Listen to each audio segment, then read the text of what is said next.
Warning, we are not trained professionals. Do not take any advice that we give as official doctoral prescribed medical treatment. Lucy Deakins is our queen, lord, and savior. Side effects may include loving Lucy Deakins, not to be confused with I Love Lucy, going down many rabbit holes, not to be confused with Alice in Wonderland, which is an excellent Disney film if you haven't seen it, and appreciating cinema as used as a therapeutic device, not to be confused with drugs, antidepressants, or any other form of enhancements that you may find in legal states. Please enjoy responsibly, just like Bud Light, which is actually pretty gross if you've ever tried it. I'm not a beer fellow per se, but Maddie loves beer and she's an outstanding individual, so trust her judgment, but don't discredit mine. Bud Light's gross. Additional disclaimer. If the film says f***, we can say it too. So check the film rating and that will be our podcast rating.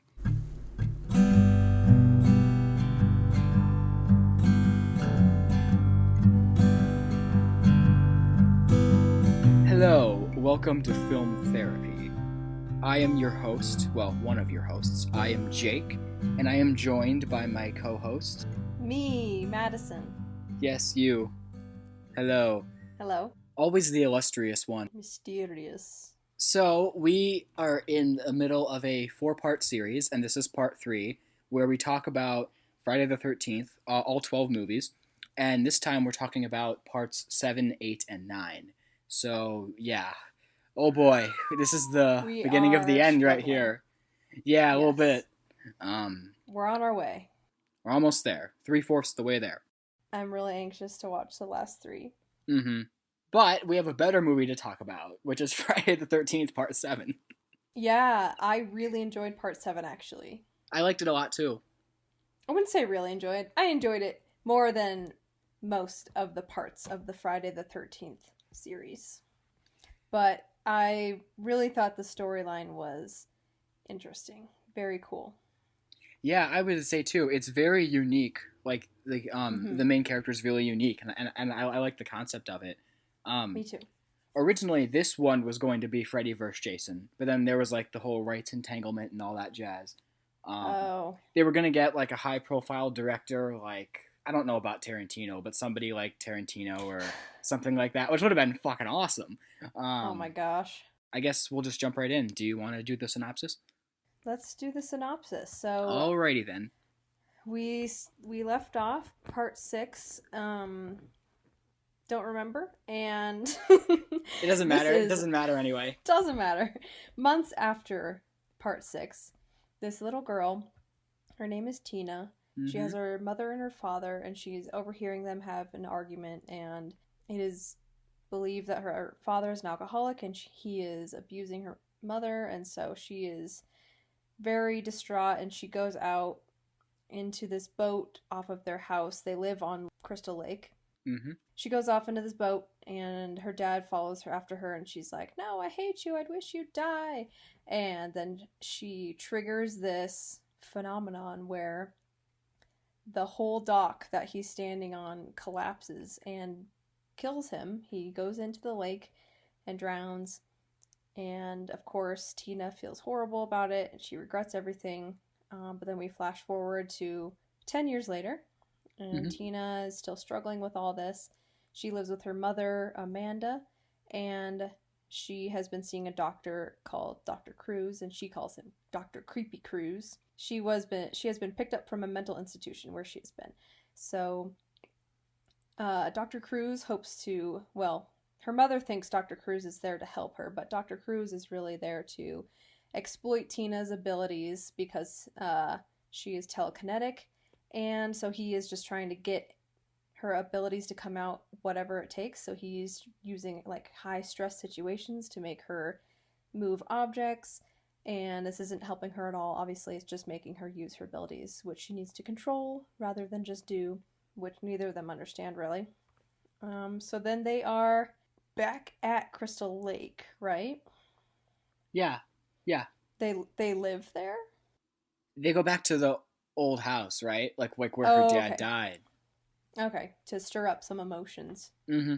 So Tina then has a session with Creepy Cruz, and he makes her very emotional. So she runs out of the house and goes down to the dock where her father was killed, and she tries to resurrect him herself.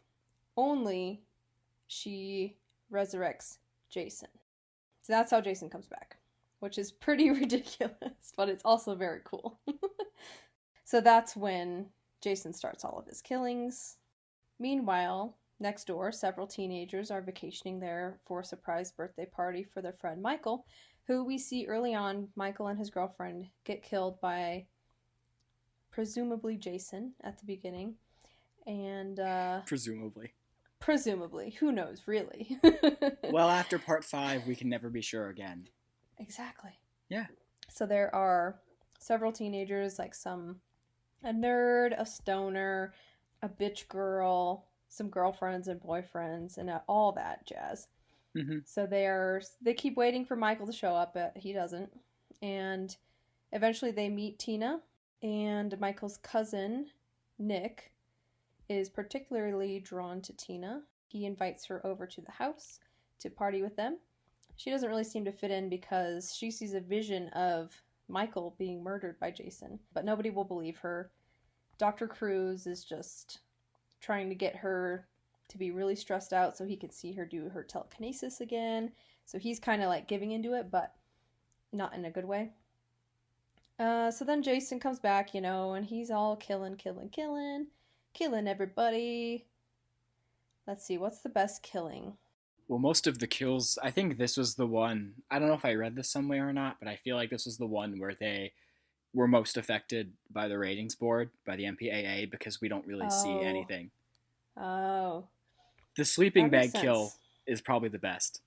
Mm-hmm. Oh, is that when he just like wraps her up in the sleeping bag and throws her against a tree? Yeah, so originally he hit her against the tree multiple times, but then they cut it down to just one. I know, because, yeah, I was kind of like, oh, well, that probably would not kill you, but, it's Friday the 13th movie, and they do some pretty ridiculous things, so whatever, I'll buy it. So everyone is witnessing people being killed, finding bodies all over the house and the woods. They find Michael's body. Tina sees a vision of Jason killing her mother, which she is going crazy about, so she goes to find her mother, only to realize it's too late, and her mother has been killed by Jason. Yep. After this, Tina and Nick find Michael's body in the woods. Jason is in the house killing the nerd kid, Eddie, who can't seem to get the girl. Poor Eddie. Yeah, poor Eddie. There's always a character like that, I feel like that, who's like trying to get the girl, but he's just like, he just can't.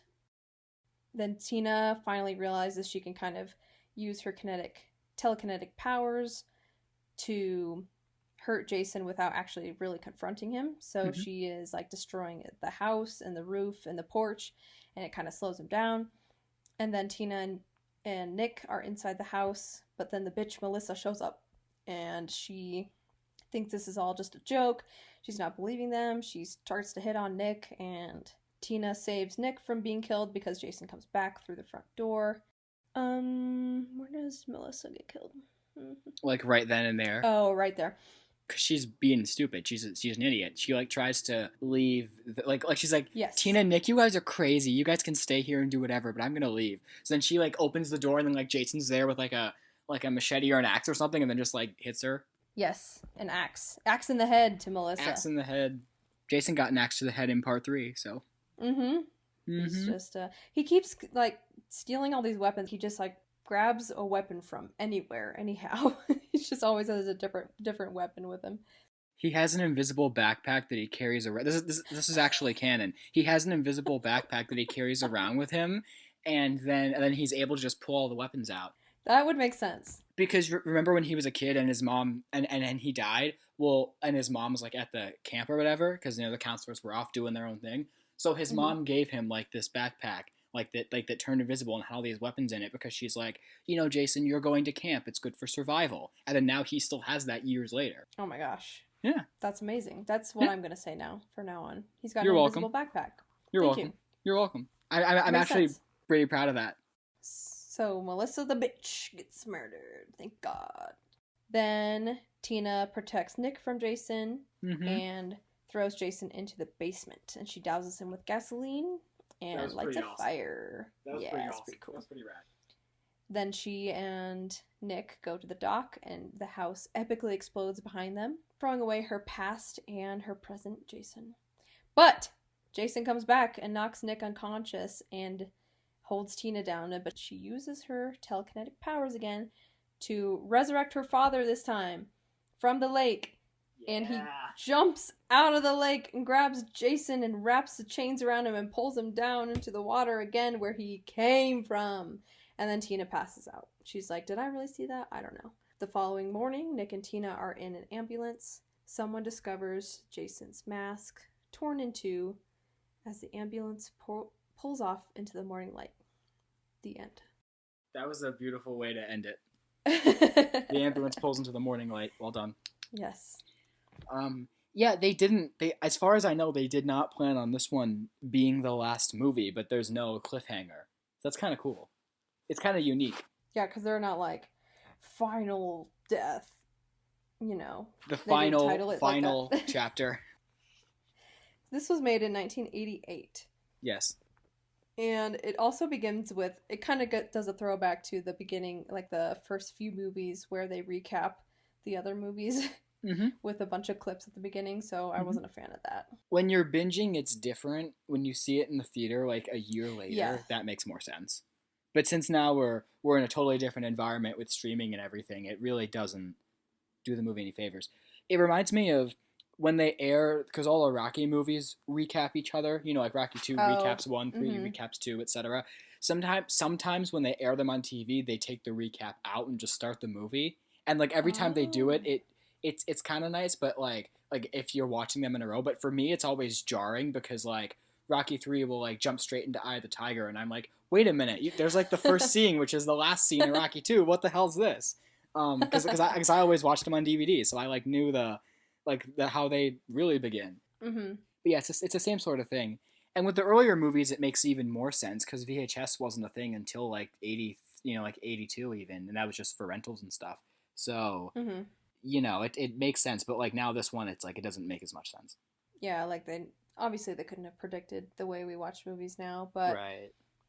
So it does make sense for sure. If you were gonna see it in the theater, you'd be like, oh yeah, that's what happened. I remember that. A little interesting bit of trivia is that the Paramount logo changes, and the logo for this movie, that's my favorite movie logo ever. I don't know why. Yeah. I think it's just like the way the backdrop looks of like the late 80s, early 90s Paramount logo that I just really like. I really don't like the 2000s version, but I like that version a lot. It's very cool. And this is, I believe it's the next, so 7, 8, 9, 10, but this is the first movie that the actor Kane Hodder is the one who plays Jason. And for a lot of people, he's their favorite Jason. But for me personally, like I'm like, it's Jason. I don't care who plays him, you know. Although, especially in part 8, I love how Jason's just pissed off the whole movie. Like that's great. I liked that one guy in, I don't remember which part it was, that they switched him out for being too overweight. I liked the overweight one better. It was wherever they had the paintballer people. Oh, that was part 6.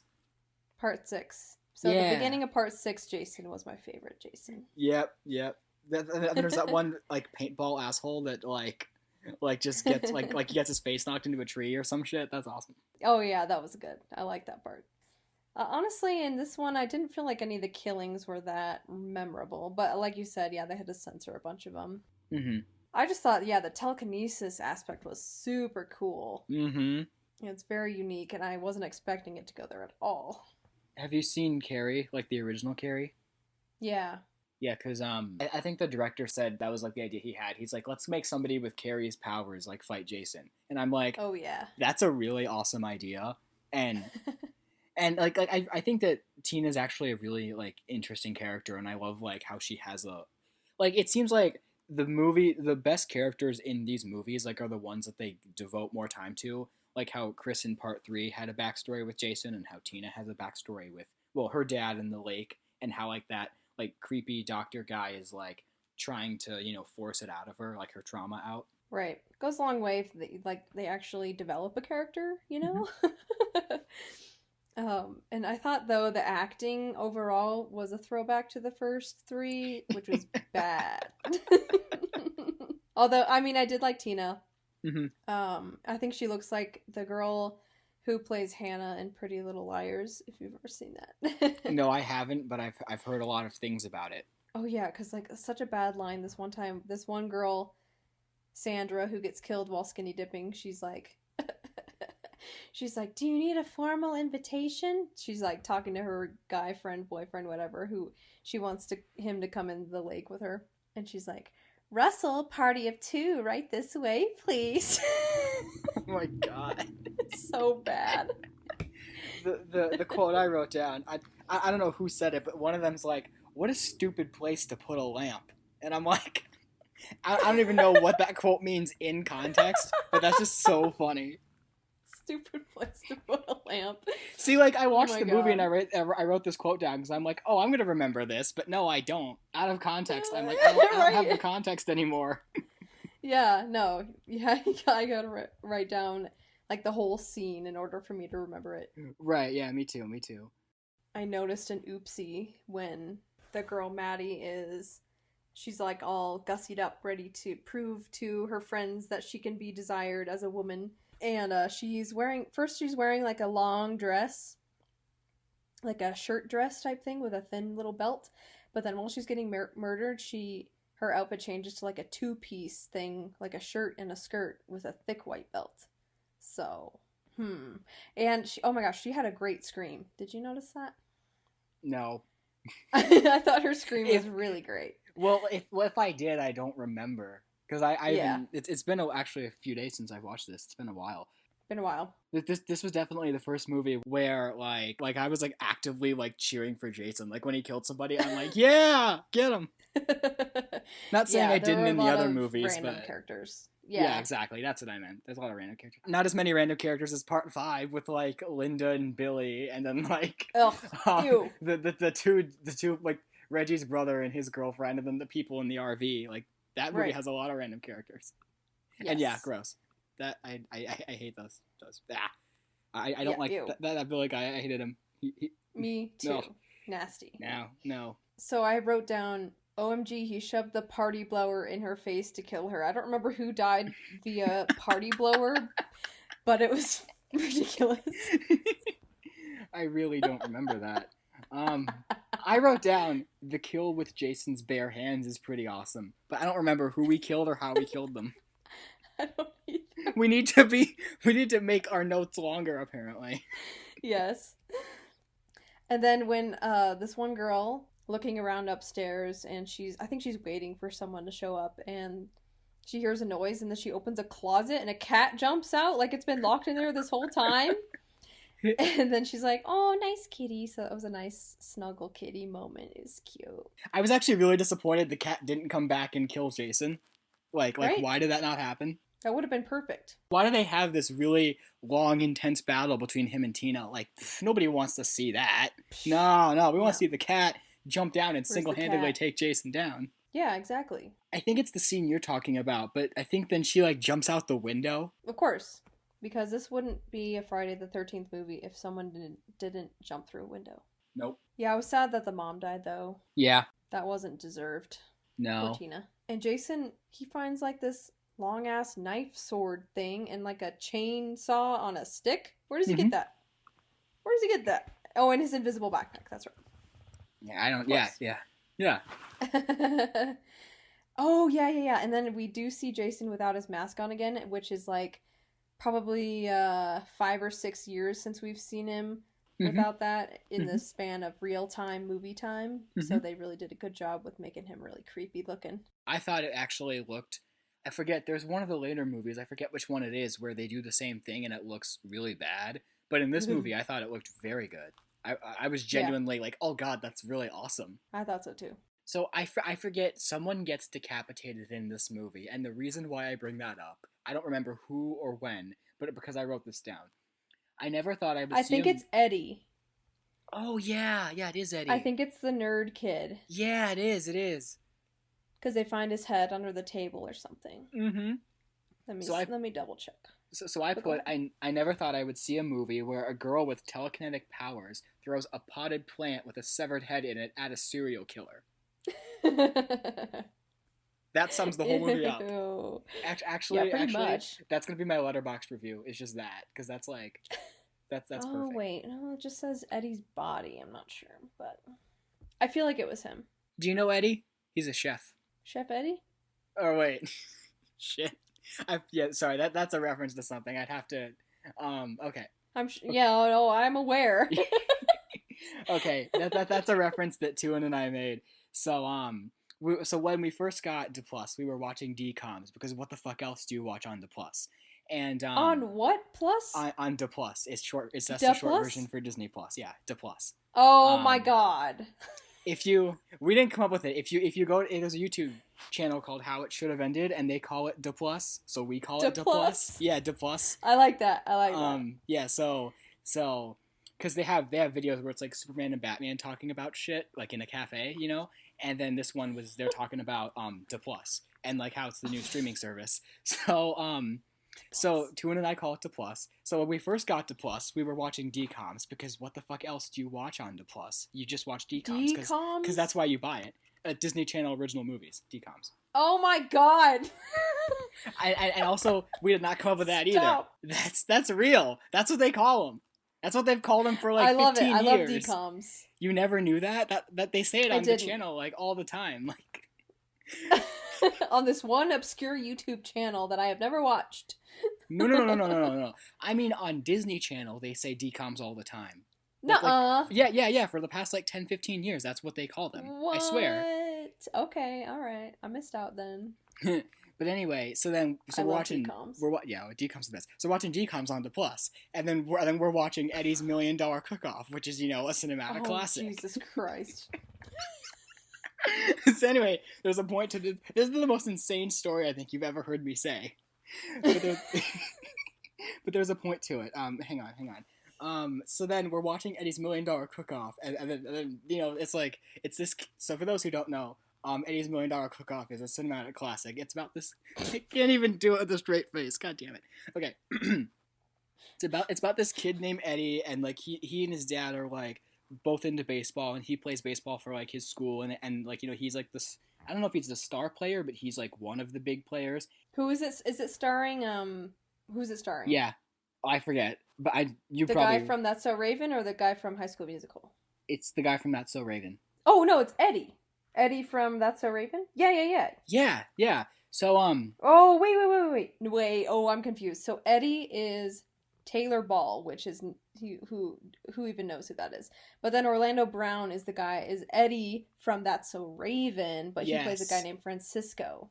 Yeah. Okay. Yeah. So Orlando Brown is in this. I was correct. We were both correct. I misinterpreted that. But yeah. So the kid named Eddie. No. Yeah. He's like maybe you've seen it. He's like into baseball, and then he finds out he meets this girl, and then they're kind of like they have like a lover's quarrel, like the back and forth, like Ron and Hermione type thing. So then through her he finds out like that he's really into cooking and he really wants to be a chef. And there's a scene where like him and a couple of his friends are like taking random ingredients and making hot dogs with it. And then this is what Tuan said, and I quote this. We were definitely like drunk on something, I guarantee it. But what he said was, Eddie man, wait, hang on. I quote, Eddie man, he's real good at taking ingredients from boxes and throwing them in a hot dog. Eddie dogs. Do you know Eddie? Fucking Eddie, he's a chef. Dude, did you know Bobby Flay's in that? wait, remind me, who's Bobby Flay? Bobby Flay's like this awesome chef on the Food Network. Yes, he is. He's in that. That's crazy. Yeah, bro. So wasn't that the greatest story I've ever told you? You know in my Eddie? life? I know Eddie. Now I know Eddie. Thank you. Fucking Eddie, he's a chef. Yeah, that's confusing because Orlando Brown's name is Eddie and That's So Raven. Right? Am I right with that? No, I think you're all right. Or I gotta look it up. Yeah, look it up. I'm pretty sure. Be sure. But it sounds right. Yeah, his name's Eddie. Yeah, because I remember Raven and Chelsea and Eddie, right? Yes. Yeah. Mm-hmm. They have a new show. It's called like Raven's Home or something. I don't know much about it, but yeah, I watched a couple Disney episodes of it. Was it any good? What did you think of it? On D Plus. It was good. I like Raven. She's great. I still remember like the beginning of the theme song. Yeah. Wait, how does it go? I think that's pretty accurate. And then it's like, I can see into the future. Future. Yep. There we go. That's a good one. Yeah. That's how it starts. Yeah. Anyway. So anyway. Great tangent. Yeah. This is the kind of tangents that life is truly made of.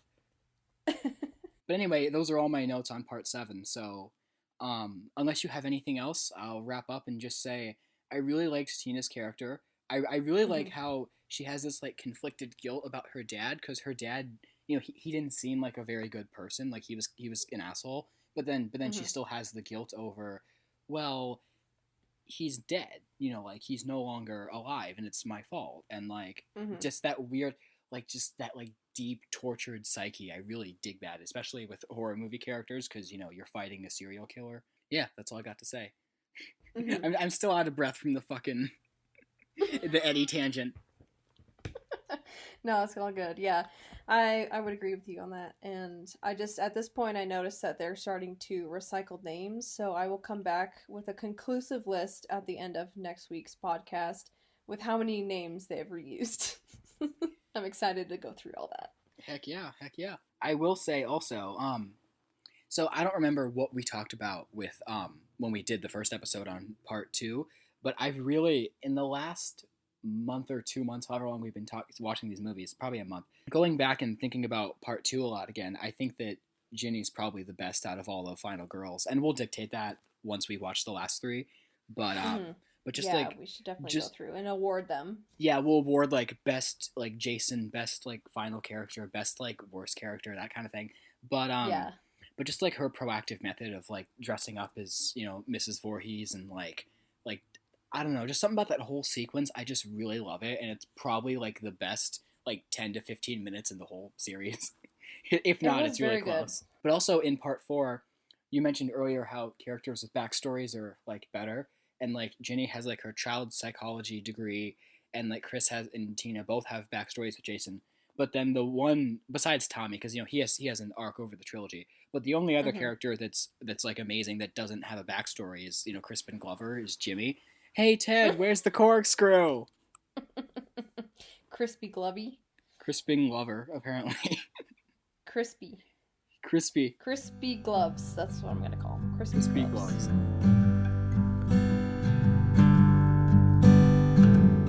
If you're enjoying this podcast, you can subscribe, follow us on Apple Podcasts, Spotify, Stitcher, SoundCloud, pretty much anywhere where you get your podcasts, and it really helps if you rate and review us so that we are more visible on those websites, and let us know how we're doing. So thank you. We appreciate your feedback and your listening. I also wanted to mention we are opening up our Gmail account for anyone to send us their problems they're having right now, and I think we're going to start having a section at the end of each podcast where we read some listener problems, and then we can prescribe some movies that might bring you some solace, or try to help you as best we can as your therapists. So the email is filmtherapypodcasts@gmail.com. Go there and send us an email. Even if all you want is ice cream at 3 a.m, we can't supply you with that, but we can listen to your problems, no matter how minuscule they are. And if they're bigger problems, then maybe you'll go want to see an actual therapist. But we're a good place to start when it comes to film-related problems. My voice just cracked during that. Shit. Yeah, so email us your problems at filmtherapypodcast@gmail.com. What, my quiet whisper wasn't good enough? No, because I couldn't hear what you're saying. Oh, that's what I said. Oh, okay.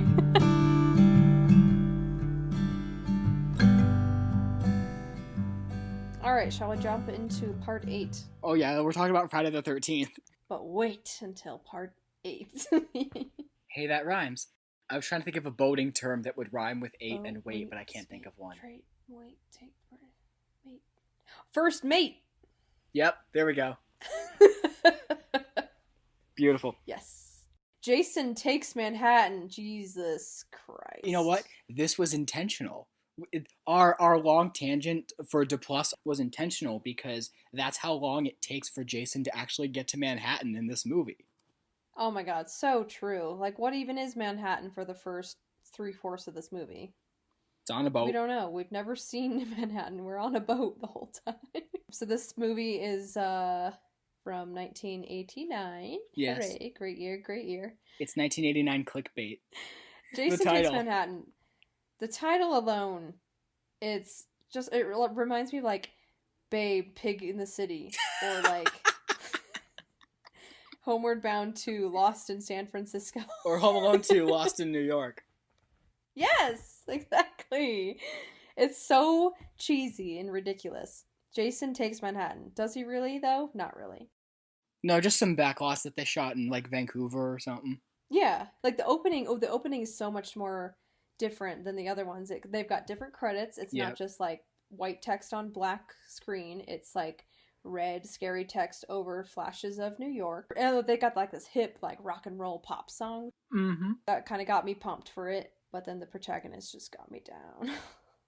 Oh boy.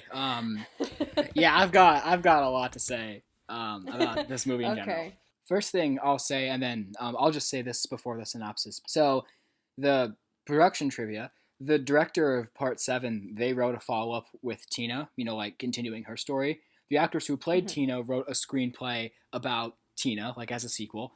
And the actor who played Nick wrote a screenplay where in Part 7 he was the killer the whole time instead of Jason. And then Part 7 was Whoa. a dream. It was going to be like a weird like retcon type thing. What? And then instead of doing any of those, they had two more ideas. One of Jason on a cruise ship and one of Jason in New York. And then they had to combine the two for budgets because they couldn't film in New York because it's really expensive. Oh. And then we come to the saddest death in the entire series. This movie is the last one in the franchise from the 1980s. Yep, indeed. Yep. No more 80s Friday the 13th, which I think peaked with like Corey Feldman probably. Yeah, and then the other two Tommies. That's crazy though. I wish they would have done more Tina. I liked her. Yeah, me too. I'm really not a fan of things like waking up and it was all a dream type situation, but yeah, same. Nice try, Nick. Yeah, I still think there should be a final type. This one should have been a final type movie where they bring everyone who survived back. So like Tommy, Megan, him and his girlfriend, Tina, Chris, Ginny, maybe Paul, like bring them all back and then they all fight Jason together or some shit. Yeah. Like that's what this movie should have been. Would have been so much better. Yeah, this movie broke me. I literally wrote that as a note. This movie broke me. It was so bad. I will get into why. Okay, I'll recap pretty quick. But yeah, you do your recap first.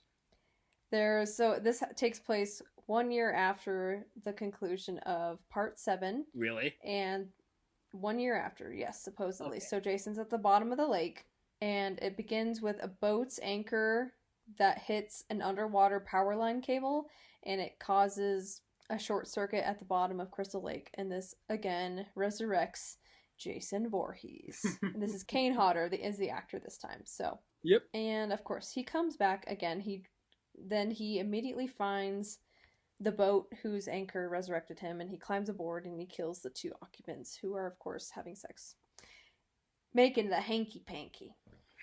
And then he steals a new hockey mask from this boat that they just happen to have aboard. Then we jump into the SS Lazarus, which is a giant ship that is housing a senior class from a high school. And we've got a teacher driving a student to the boat. Mm-hmm. The girl's name is Rennie.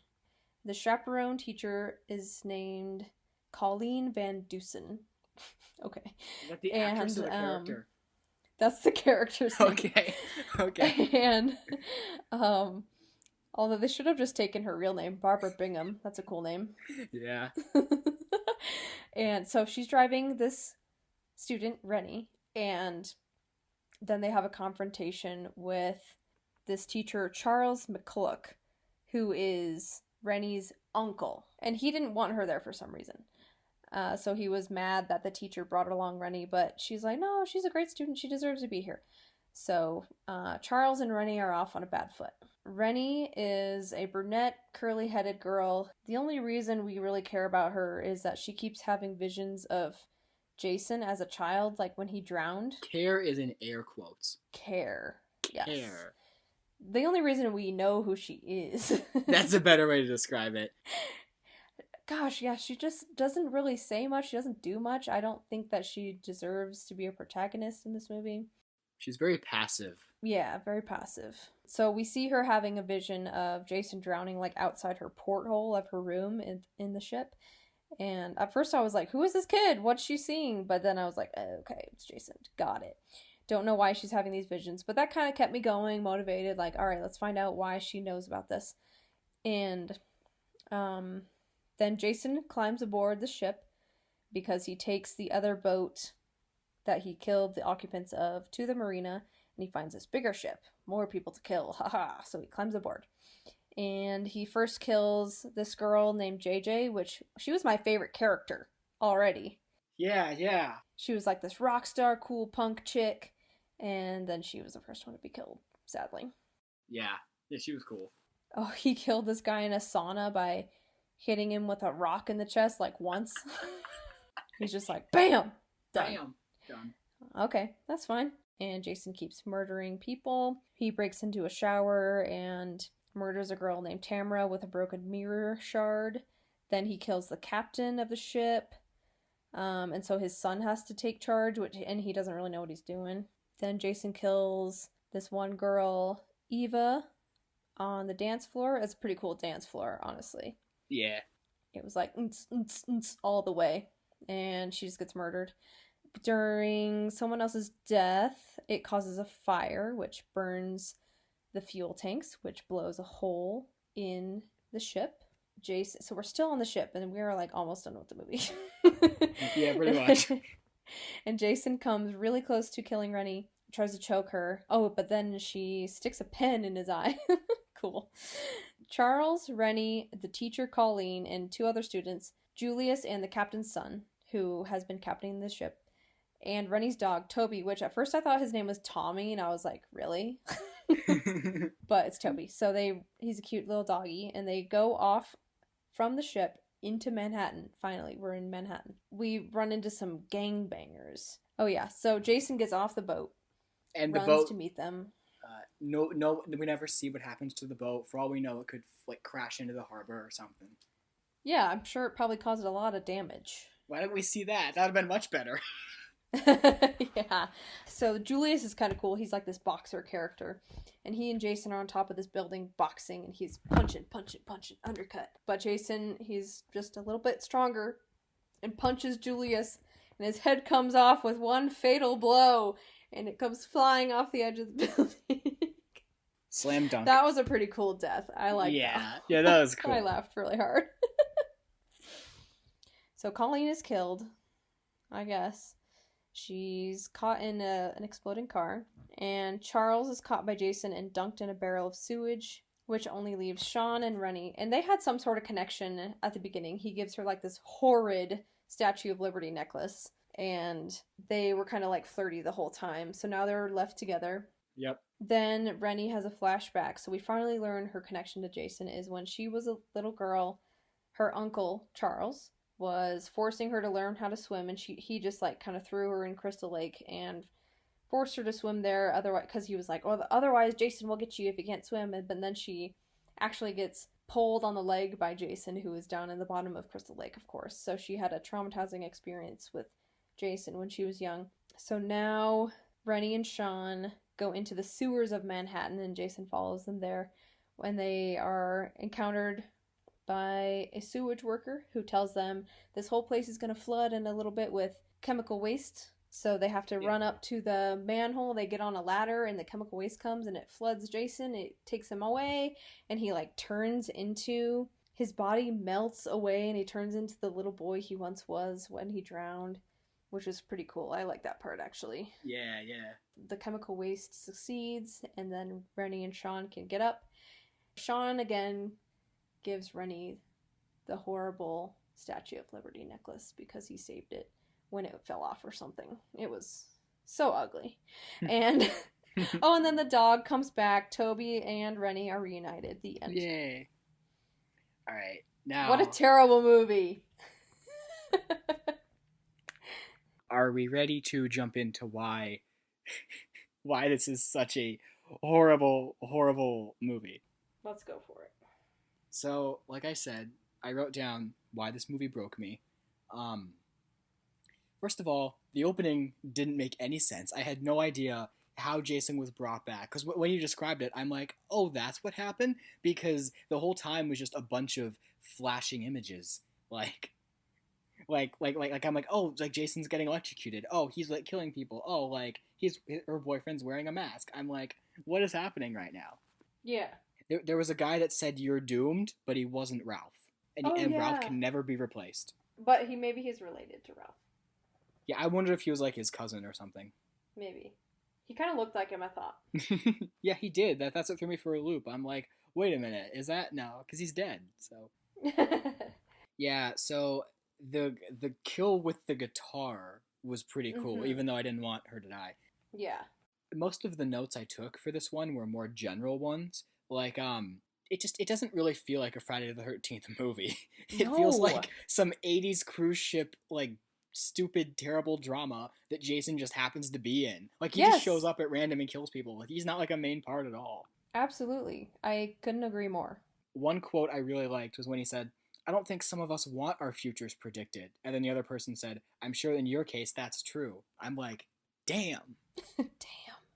Yeah, that's what I wrote down. I was like, it's like a separate spinoff that refers to Jason in some points, but it's not a Friday the 13th movie. No, because it's not. I think Friday the 13th movies they don't have to be at the camp, but it helps when they're at the camp, you know? Mm-hmm. There's cocaine in this movie for some reason, for like 5 minutes. 80s. Yeah, there was that one like nightmare that somebody, I think it's what's the girl's name? Rennie, is that what you said? Mm-hmm. I think it might have been her. Like I put what was with the mere nightmare and the color and smoke. Like when she was having her flashbacks? Yeah, like when she looked in the mirror and then like the colors kept like changing and there was like smoke coming into the room. Oh, yeah. That was weird. When they're at the end, when the guy's like, the water's gonna blow, and then they're like, trying to run to get away from the toxic waste. When it like bursts and comes out of the wait, no, this was earlier. I'm sorry. When the water comes out of the engine room, I thought of in Titanic when they're running. Mm-hmm. Like that's what I thought of. Yeah, me but too. This came before. So do you think James Cameron saw? I'm sure James Cameron saw this movie and was inspired. Oh my gosh, maybe. Hot take. Yeah, so Jason just follows them by swimming. It's an entire day and night. And then the boat we never see again. We don't know what happens to it. It's just drifting. That hockey mask joke was really stupid. Oh, what was it? I think it's like when Jason like comes up on the water, like he sees a big billboard with this hockey mask on it, and then he turns around and looks at the camera. I liked it. Yeah, that was it. I'm not saying it wasn't awesome. It was just stupid. I laughed. I laughed. Yeah. The creepy uncle that pushed her into the lake. There's that moment when it turns into a Scooby-Doo episode for 5 seconds because he's like, we have a better chance if we split up, and I'm like, no, you're in a horror movie.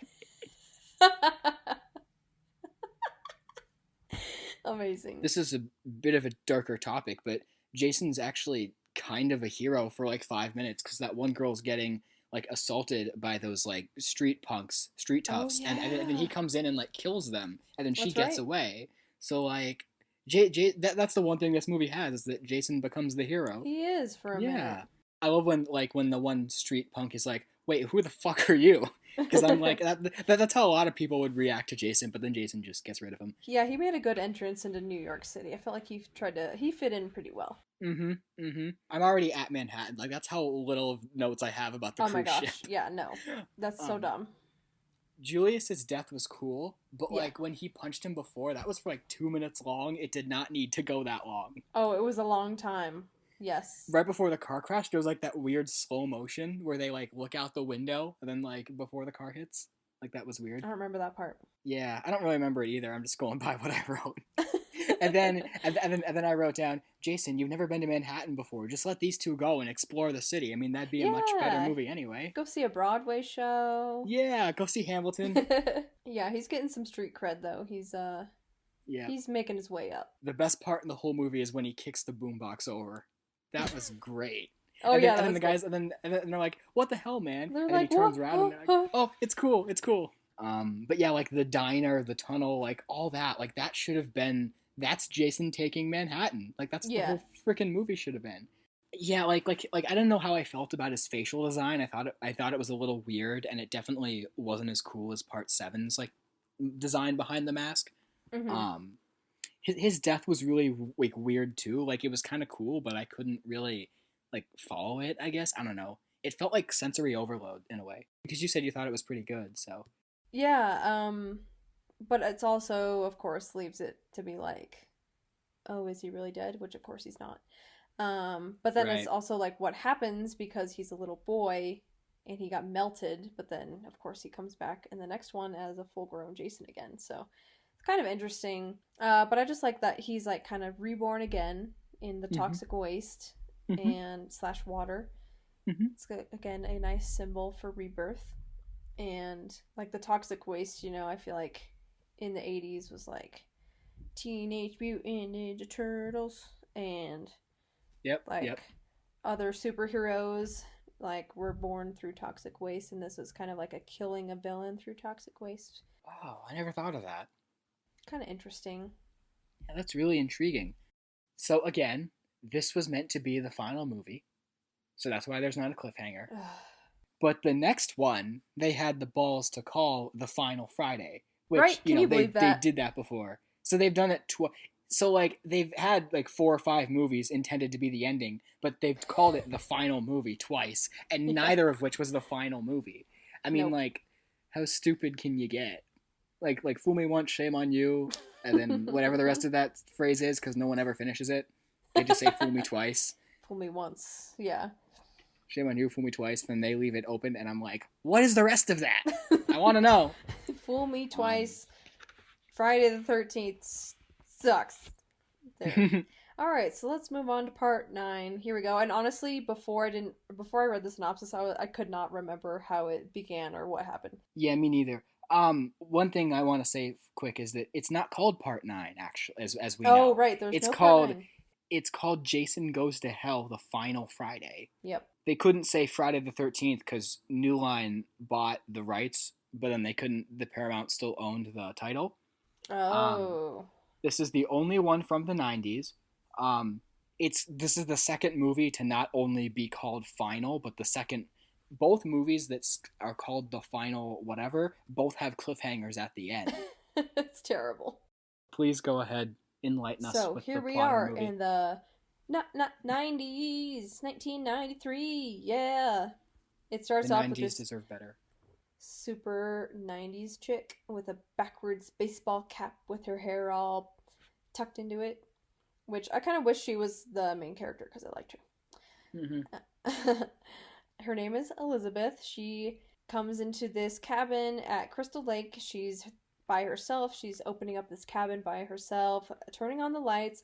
Oh, but the lights don't work. Oh no, she has to go to the shed where the electrical box is, and she flips the breaker or no, she changes the light bulb, and she can turn the lights on. Woohoo! And then she's being stalked by Jason. So again, Jason has turned into a full-grown Jason and not the boy from before in Manhattan. Who knows how he got back to Crystal Lake? We don't know. Don't care. But I care. He's back and he is chasing this girl. Then she goes to take a shower because we all know Jason is hypnotized by the female body, and she is. But not in the way you'd think. No. No. So It induces rage. Yeah. Sorry, I don't mean to keep cutting you off. No, that's true. That's true. That's very true because all the counselors were having hanky panky when he drowned. So that is his. Kill her, mommy. That's his hatred towards them and nakedness and sex. Poor guy. Poor guy. So she's about to get into the shower when she hears Jason. She runs from Jason, leads him out into the forest. And just as he's about to attack her, these floodlights turn on, and this whole team of FBI agents riddles Jason's body with bullets, and he is attacked, falls to the floor. He's all of his body is destroyed, and they launch a grenade, and it blows him up completely. So, hooray, right? But then his heart is exposed, and they take his pieces to the morgue. And they have this guy, Phil, the coroner, who is taking notes on all the body parts, and he sees the heart. The heart starts beating again, and this like black liquid is flowing out of it. It's nasty, and Phil becomes hypnotized by it, and he starts to eat the heart. Don't remind me. Don't. Why? Why did you have to do that? Your description was fine. You didn't have to make the sounds. It's not like we're God. It's not. We're not doing eating ASMR right now. Or You're not. right. I mean, just You're right. So he eats the heart. He becomes possessed by the demonic spirit of Jason. Oh my god. He lives. So now he's walking around in Phil's body, committing acts of violence. He kills the other coroner who's with him and 2 FBI agents. Then he goes back to Crystal Lake, of course, where he finds teens who are partying, having sex in a tent. Oh, this is the tent scene. He kills one of them with a scalpel and then attacks the other 2 and kills both of them. Then he attacks a police officer named Josh, and then he transfers himself into Josh's body through like this gross like tongue thing, like flashback to Freddy Krueger tongue type thing. It's nasty. I hate it so much. Like the big demonic tongue, like down someone else's like throat. Like in Elm Street 2? Is that the one you're? Or I which think one so. is it? I think it's. There might be scenes with it in a few of the Nightmare on Elm Streets where he just has like this nasty long tongue. Ugh. So this is how he transfers himself from body to body in this movie. So now he's inside of the officer Josh. And then there's this crazy ass character named Creighton Duke. And he's gone on TV. No. And he's like, I know how to kill Jason. Sure. I'm the only one who knows how. And so he comes into this town and confronts this woman named Diana who works at a diner. And he's like, Diana, you have to listen to me. We can kill Jason. And she's like, whatever, Creighton. You're crazy. And Diana has her daughter whose name is Jessica. And Jessica has a daughter named Stephanie. And Jessica had this daughter, Stephanie, with this guy named Steven, who she doesn't want to talk to anymore. But Steven wants to still reconcile their love together. But Jessica is also dating this guy named Robert Campbell, who's on TV as a reporter for the show called American Case Files. So here we are with Diana. Diana is at home. Her daughter Jessica comes to visit her with her boyfriend Robert, who's kind of a douche. And Steven is like trying to come visit them, but Diana gets killed by Josh, the officer, who she trusted, so she let him into her house, but who's actually possessed by Jason. So she gets murdered, sadly. Jessica discovers this. Then Creighton finds Jessica, and he's like, Jessica, guess what? I know the secret. Jason can only be killed by a member of his family. And guess what? You are his sister? Sister. His niece. So niece. Yeah, niece. Jason's half-sister was Diana, who died. So then Jessica is his niece. And she has the power to kill him because her daughter Stephanie's just a baby, so she can't really do anything.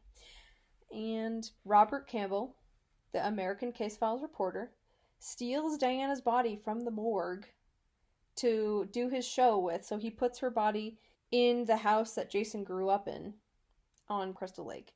And they were going to do like this investigation for American Case Files and have Diana's body fall out of the closet. So then Steven discovers this, and so he's trying to contact Jessica. So Robert and Steven are inside Jason's old home, and Josh comes in. Because he's possessed by Jason, right? He transfers Jason's spirit into Robert Campbell, the American Case Files reporter. Then Josh's body like melts and decomposes really coolly. I like that scene. Yeah, that was cool. So Jason leaves / Robert, and Steven is trying to kill him. Jason is trying to get to Jessica so he can be reborn through her. But Steven runs Jason / Robert over with his car, but Jessica does not understand because she just thinks that Steven is jealous and ran over her boyfriend. So Jessica runs to the police station. Then Jason follows them and kills most of the officers. Then he almost gets to Jessica before Steven stops him. And she realizes that Steven's telling the truth. Finally. Duke makes his escape. Oh yeah, because Duke is like being held in the jail because he was causing a scene at the diner. They go back to the diner where Diana worked because that's where Jessica's baby's being held. Very cool. And she's living in a box right now. Because I think Jessica went there right when she came into town and told her friend to take care of her, but her friend had to work at the diner, so she just stuck her in a little box and said, You'll be fine. Yeah, that was weird. Yeah. So at the diner, we see Jason get skewered, and they can't find the baby, but they find a note from Creighton Duke telling them that he has the baby and to go back to the Voorhees house. So then Jessica goes to the Voorhees house, and she's given a mystical dagger which she can use to kill Jason. Okay. A different officer goes into the diner where Jason has been skewered / Robert. So Robert transfers Jason into this other officer. So I think the officer goes to the Voorhees house and they have a confrontation where Jessica, she drops the dagger underneath this cabinet thing and she can't reach it for like 5 minutes.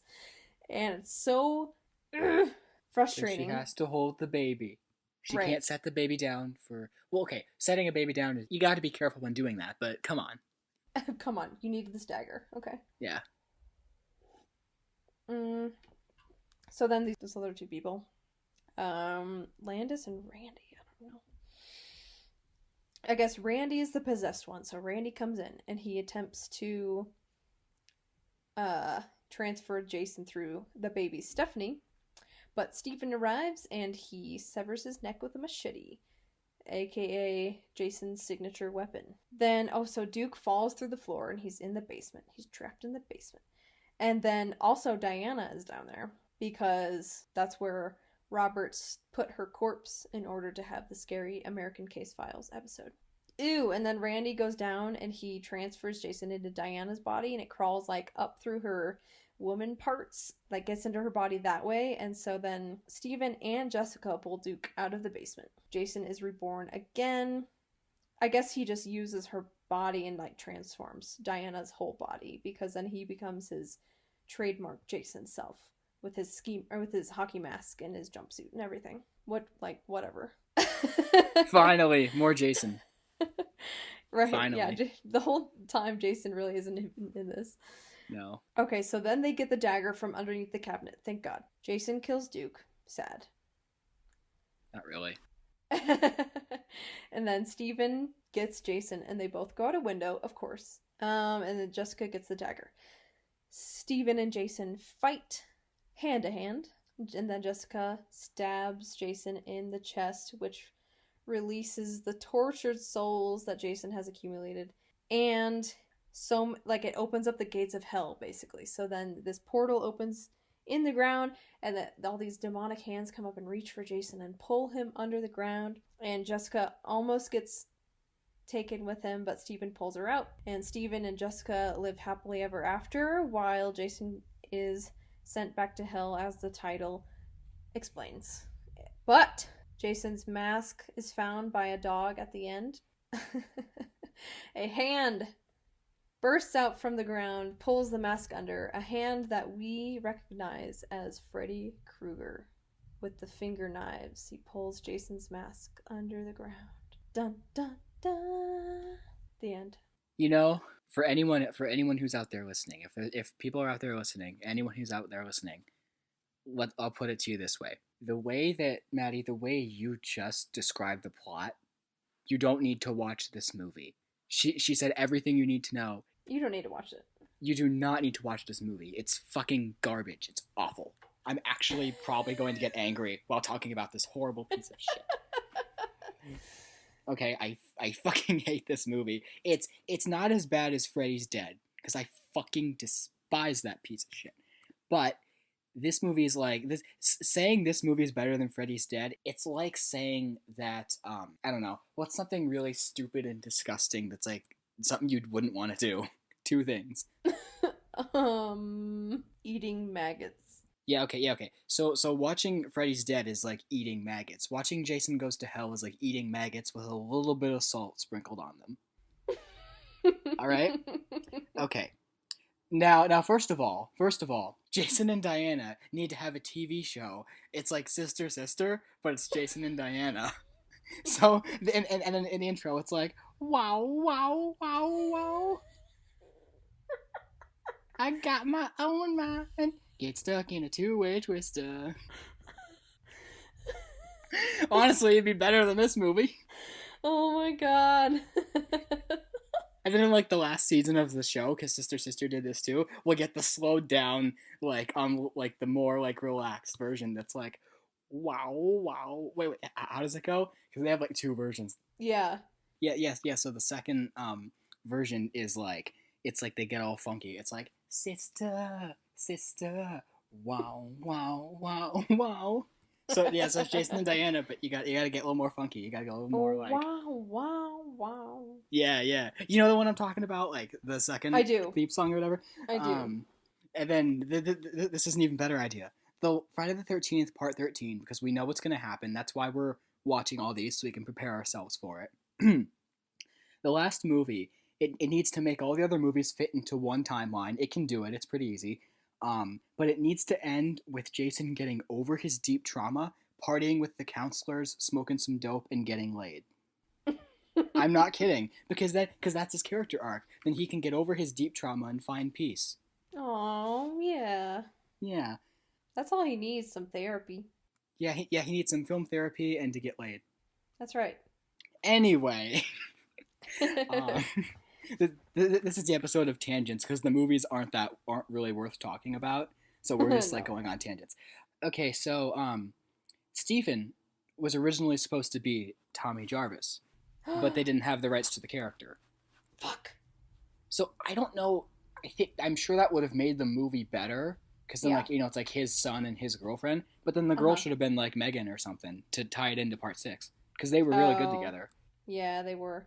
One thing that and I'm gonna try and not to get too like angry about this, but one honestly a big pet peeve I have with movie sequels is when they don't even try to connect it to the ending of the previous movie and it just Yeah. like starts on its own. And this Yeah. movie had that in spades with Mhm. everything.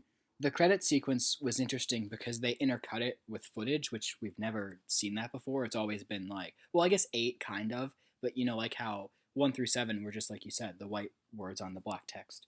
Yeah, this movie was just weird. My God, I wrote all this shit down. But I don't even want to talk about. I don't even want to talk about this movie. I want to talk about the Sister theme song instead. Like, my God, like this fucking movie. Okay, so then the guy on the news says we thought Jason drowned at the age of 11. Sadly, he did not. That happened. There was that like transfer torture scene that was weird. Yeah.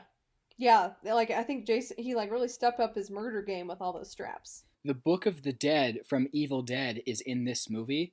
Like that's what Stephen finds. That's the books from the Evil Dead trilogy. So Oh. there's I don't know if it was ever going to be a movie, but there's a comic called Ash versus Freddy versus Jason. So it's Bruce Campbell Oh, as wow. Ash from Evil Dead, and like Mhm. apparently I haven't looked into it too much, but apparently like the characters from the previous movies are in it. So like Nancy's shows up. The dude, like her boyfriend from part 3, shows up. Some characters from the other Elm Street movie. I don't know about the Jason movies, but like some of the other characters from the later Elm Street movies are in cameos or something. So that might be fun to read. Yeah. But yeah, this had a Sleepwalker style kill when he bangs the two heads together. Yeah. It was not the fucking wind. Apparently, according to this movie, if you shoot a bullet, it'll knock the power out in the whole house. Yeah, of course. Yeah, of course. And then the slow motion final kill, that was a cool callback to the first movie, the first 2 movies. I'll say that. Yeah. I With better love slow-mo. Yeah. I love Freddy's glove at the end. That was great. Me too. I audibly gasped. That was so cool because I've seen all the Elm Streets minus the remake, and you've seen like 1, 3, and a couple others. Or no, 1, 2, 3, and 1, 2, which 3, ones have 7? you seen? Yeah, because 7 is Heather Langenkamp campus, and Nancy as an adult. Yes. Like I think like Freddy's like comes into the real world or whatever. Yes. But yeah, Jason's death was just really weird. Like it was like those hands that came out. It reminded if you've ever seen the movie Labyrinth with David Bowie, it's great. But there's a scene when Jennifer Connelly's in the movie too, and there's a scene when she like falls down like a hole, and there's like hands like that stop her fall because it's a really weird movie, and it's like the same exact hands. And Ooh. why is the movie called Jason Goes to Hell if we never see him in hell? Like these titles are just so clickbaity now. They are. Yeah, I really hated this movie. It bored the shit out of me. I hated the Duke guy. I wish that there was a lot more Jason in it because, it's Kane Hodder as Jason, and that's a good thing. But my God, this is bad. This is really, really bad. I don't like it. Oh boy, and we have Jason X next. Oh my God, no. uh, It I'm can't not get worse. excited. It can't get worse. But then we get Freddy vs. Jason, which is really great. So I am excited for that one. Yeah. okay, what are your? I kind of jumped through all my thoughts real quick there, but what are your? Do you have any other That's thoughts? okay. So I wrote down Tony the Wonder Llama. What? What is that? Sounds familiar. So I guess they said that at some point. I don't remember when, and I don't remember why. Obviously, I thought it was ridiculous. I have no idea. And then I was like, okay, so the Voorhees house is on the lake. That has never been mentioned before, but okay. Nope. Weird cannibalism, eating the heart, and like tongue things. Ew, ew, ew. It was so creepy, but not in a good way. Ugh. Then Jason having a sister was kind of crazy too. Like that hasn't been mentioned, but I guess like what would you do? She's not really relevant in any of the other movies anyway, so I She's guess not. that's okay that they threw that in. Yeah, whatever. But I feel like she would have been way older. I guess if it's a half sister, maybe she would be a lot younger, which she was. Because like I think Jason's supposed to be like 60 or 70 at this point, and then Diana was like 40 something. But I don't know. I didn't really understand. Like Steven and Duke are locked up at the jail at one point, and Duke is breaking Steven's fingers. Yeah. Steven is like asking him for information, and then every time he gives him a piece of information, he breaks a finger. Don't know why. Oh, yeah. What is That that was. doing for Creighton Duke? I have no idea. But I did feel like this movie seemed more like a movie than it just like a series, like a slasher, like series of killings. So Hmm. I kind of liked it like that. Like there was more of a storyline. Yeah, yeah. There was some good gore too because Joey. Oh yeah, Joey, the diner owner, the girl who's Diana's boss. She gets Hmm. like punched in the jaw and like her face gets punched in and like ew, it was gross, but it was good. Good effects. Like her whole jaw like sinks back into her head. Ew. And then when Josh melts in the house, I thought that was really cool too. And then Yeah. like the whole thing crawling out of the body to go into Diana's body, that was nasty and gross and cool too. I was just wondering like what people would think at the ending if they hadn't seen Nightmare on Elm Street. And like everyone in the theater is like, "Oh my god!" And then some people are like, "What the fuck is that?" you know? It's kind of like if you watch like an after credits scene nowadays with like after a Marvel movie and you don't know who Thanos is like at the end of it's probably like one of the Avengers like Yeah, the yeah. second Avengers movie and like Hmm. Thanos shows up and at that time I didn't know who Thanos was, Same. but my friend who was obsessed with the comics was like, "Oh my god, it's Thanos!" And I was like, "Oh, okay." Yeah, exactly. That's actually a real good way to explain it. That was, yeah. Okay, good.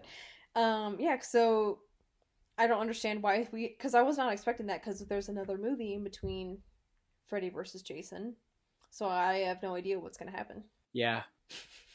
I assume not good things. Oh, you have no idea. Nope. So now we are 3/4 of the way done.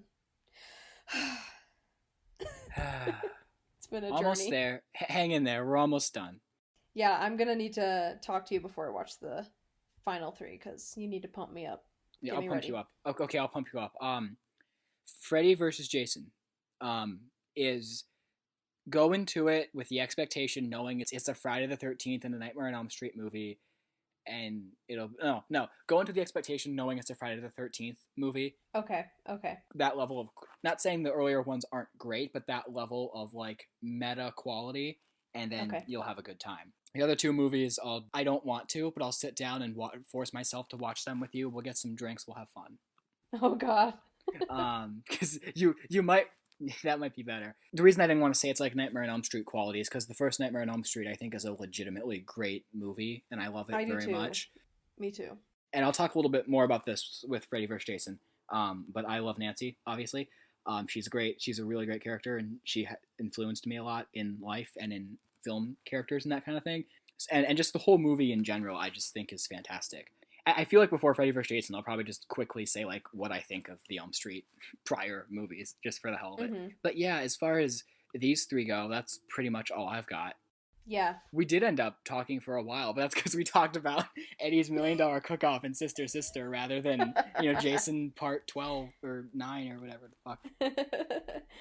Okay, so what have you watched in the past week or few days or whatever besides these movies? A couple days ago, I started watching on Netflix this docu-series called The Last Tsars, and it's about like the final Tsar family of Russia, like Nicholas and Alexandra and their daughter Anastasia, and kind of like how they rose to political power and how they fell from political power.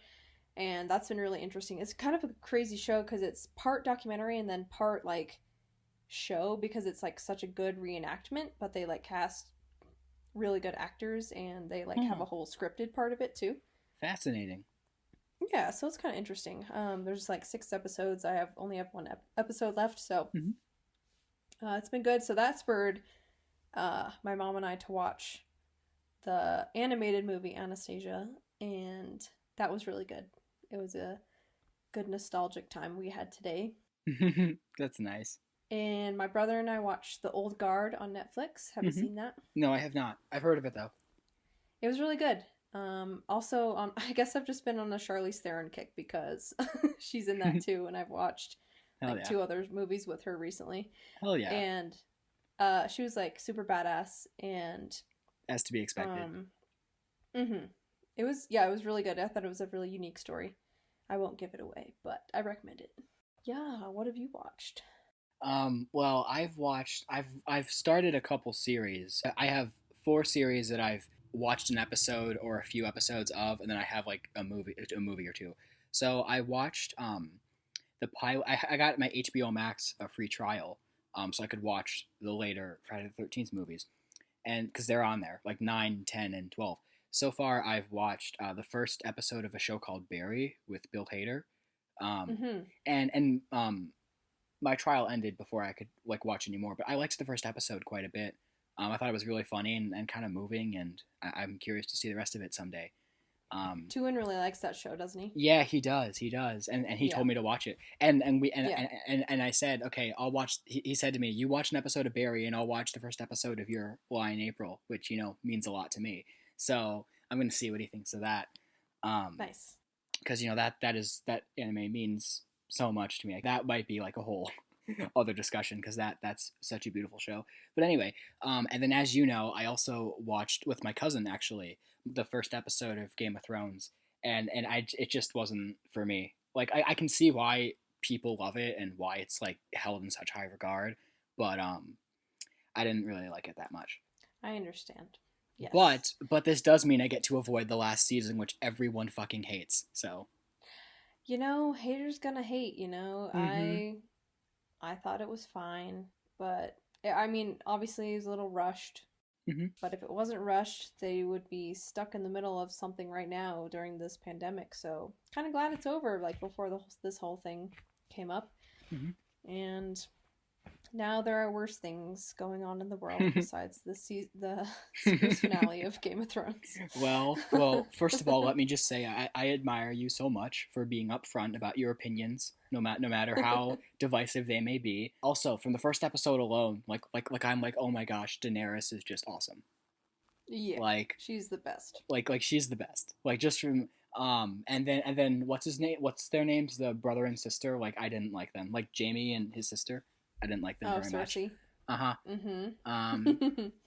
And then Jon Snow is pretty cool. Oh yeah. But other than that, that's all I remember. And then on Hulu, because I have a Hulu trial as well, because I got an email that says, "Hey, you want a month of Hulu?" And I'm like, "Hell yeah!" Oh, sweet. So I watched. I've been rewatching some of Smallville, and that's been fun.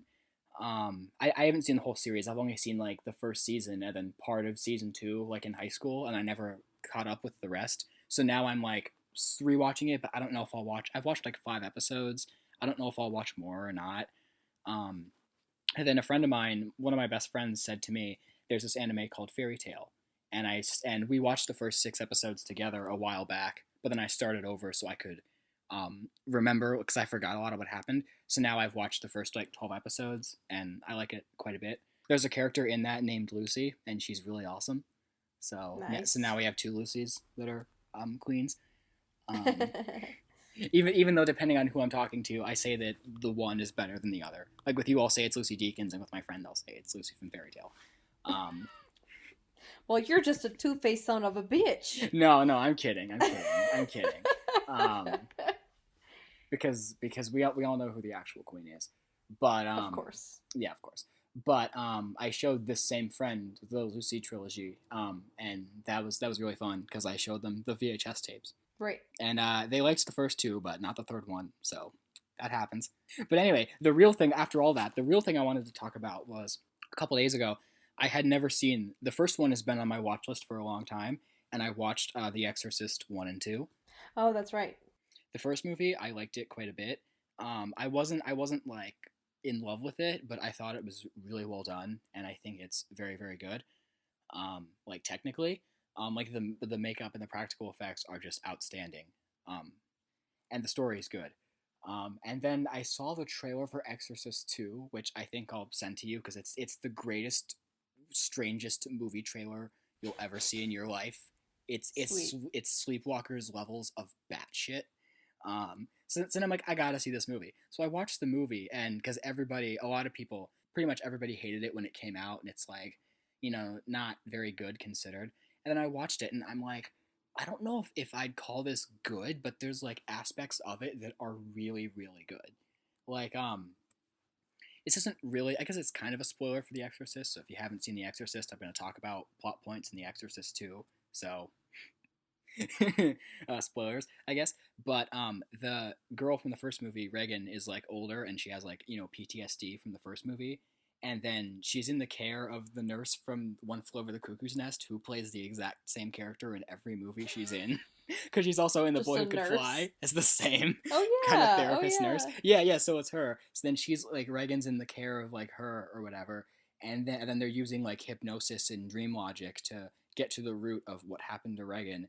And then on top of that, like I swear this is true. James Earl Jones is in Africa, and then he also has had a similar experience. So then they send this like new priest to go find him, and then maybe he can help things. And then like a bunch of weird shit happens. But the music, like the main theme of the movie, is like this quiet, melancholic, like track soundtrack, and it's like really, really good. Very cool. So yeah, it's a weird movie, but yeah. Yeah, I kind of want to watch it now. Yeah, watch it. I'm not kidding. Like, actually watch it. It's great. And that was on your HBO trial too, or The first one was. The second one I rented on Amazon, but it was like $2.99. Okay. So, do you have HBO Max in general? No, I don't. I'm thinking about getting it. Well, so I started a free trial for Shudder, Mm-hmm. the horror movie subscription. Yeah, I've heard about And that. I did that for a week and like half watched some things, and I wasn't really impressed by what I saw. I watched this one with Emilia Clarke, who is Daenerys. Mm-hmm. It was kind of interesting, but I was like doing it while I was working, and it was kind of like kind of weird.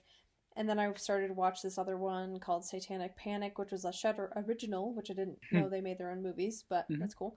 And wasn't really impressed by that one either. Then I started watching A Girl Who Walks Home Alone at Night, which was really good. I'm interested in it. I just haven't finished it yet. I think the language it's in is Persian.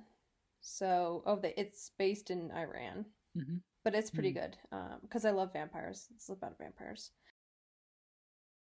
So I was like, I canceled my free trial because I was pretty convinced that I was gonna pay like the almost $60 for a year of it. I was like, yeah, I think that'd be worth it. But like the movies I watched weren't really that great, and I was kind of doing some searching, and I wasn't really impressed by what they had on there because I was looking for some movies that I haven't seen before, and they didn't have them. So I was like, okay, I'll just get rid of my free trial. That was fun. But then once I go to cancel my free trial, they're like, would you like a month more for free? And I was like, okay.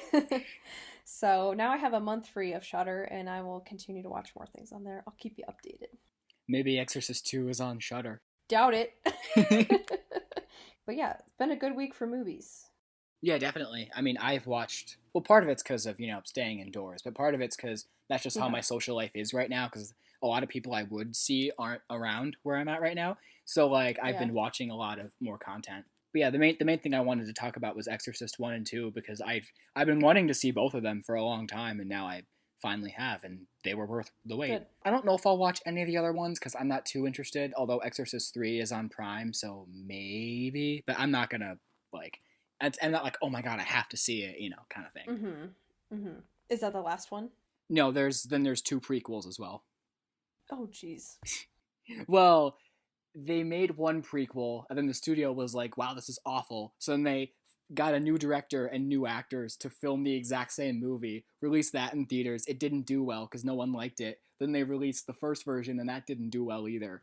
So it's 2 versions Oh, of the same movie. Oh my gosh. It's Poor Exorcist people. yeah.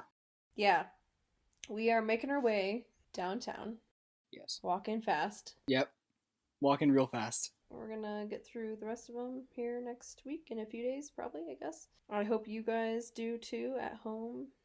Yeah. Go home, watch the rest. One other Friday the 13th thing I'd like to add real quick is I think I mentioned this last episode, but there's a Friday the 13th game for the PS4, and I've seen like some playthroughs online and stuff, and it looks really fun. So apparently, and now that I've seen all the movies, I understand like the references more. So like, it's random, but at some point you can be like the adult Tommy, and like you can play as him, which is so you play as the counselors or you play as Jason, but you can also play as Tommy, which is really really cool. And you can kill Jason, but it's really hard to do. So like one of the female characters has to go find Jason's shack, put on his mom's sweater, and then do the Ginny thing. Oh! Although you don't get to play as Ginny, which sucks, but you do get to play as Shelly from Part 3. Nice! He's which great. is awesome. And if you're playing as Jason, you can play as like it's like the different Jason suits. So you can play as like Jason with the hockey mask, Jason with like the the sack from Part 2. So you can do like Part 2, like from Part 2 to Part 9, like all the different versions of Jason. And you can even be Roy Burns from Part 5, the copycat Jason. Mm-hmm. So I think that's kind of cool that they put that much effort into it. Nice. And I guess the last thing I have to say is I want to leave with this question. If I could fall into the sky, do you think time would pass me by?